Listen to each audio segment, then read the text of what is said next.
Chères étudiantes, chers étudiants, nous voilà dans cette crise sanitaire depuis maintenant plusieurs semaines, et chacun de nous a dû s'adapter à cette nouvelle réalité. Entre la solitude, la peur pour sa santé et celle de ses proches, l'ennui et la frustration de devoir renoncer à tout ce qu'on avait prévu, notre santé mentale est mise à rude épreuve. Et donc c'est vraiment important de penser à ce qu'on peut faire pour en prendre soin. Il n'y a pas de recette miracle. Chacun de nous doit trouver sa propre formule. Mais voilà trois pistes qui peuvent vous aider. Une première piste, c'est de garder le contact avec les autres. Parce que le sentiment d'être connecté et d'être soutenu par les gens qui comptent pour vous va vous aider à traverser cette situation difficile.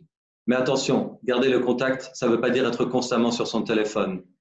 Il faut prévoir des moments pendant lesquels vous le laissez à distance, parce que cette déconnexion est importante pour garder le contact avec vous-même.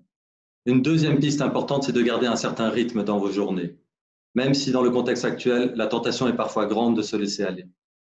Continuez à mettre un réveil le matin, à vous habiller, à vous préparer à manger, à faire vos tâches ménagères, car toutes ces routines qui rythment le quotidien jouent un rôle très important dans l'équilibre psychologique.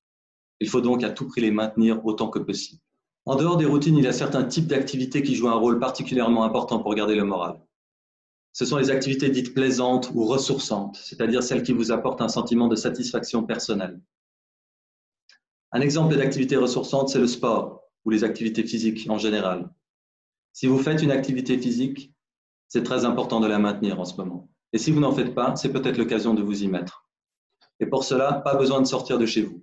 Vous pouvez aller sur le site de la section des sports de l'université et vous y trouverez des vidéos d'exercices de condition physique ou de yoga qui sont données gratuitement par des professionnels. Un autre type d'activité importante pour lutter contre l'ennui et vous évader, ce sont les activités culturelles. Et là aussi, l'université met à votre disposition une longue liste de livres, de films, de spectacles de danse, de théâtre, d'expositions, d'émissions de radio, tout ça accessible gratuitement depuis chez vous et en toute légalité. Et enfin, garder le rythme, ça signifie aussi continuer à suivre les cours et gérer vos objectifs d'apprentissage.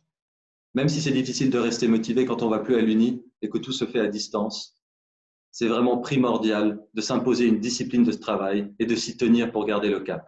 Si vous souhaitez avoir de l'aide sur la meilleure manière de gérer vos études à distance, allez voir les tutoriels qui sont proposés par le pôle de soutien à l'enseignement et à l'apprentissage.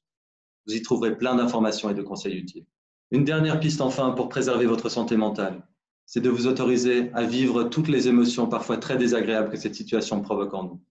Vous avez le droit de vous sentir stressé, déprimé, impuissant ou frustré.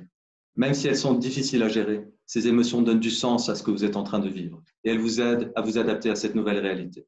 Mais pour certains d'entre vous, ces émotions deviennent trop intenses et envahissantes et elles finissent par vous paralyser. Si c'est votre cas, ne restez pas seul avec votre souffrance. Parlez-en à vos proches et demandez de l'aide. Au service psychologique du pôle santé, l'équipe de psychologues met à votre disposition une permanence téléphonique quotidienne et vous pouvez aussi bénéficier de séances de psychothérapie et de coaching. Tout ça gratuitement pendant la période de confinement. Alors profitez-en. Voilà, je vous ai tout dit. Prenez soin de vous et tenez bon. Cette période difficile sera bientôt derrière nous.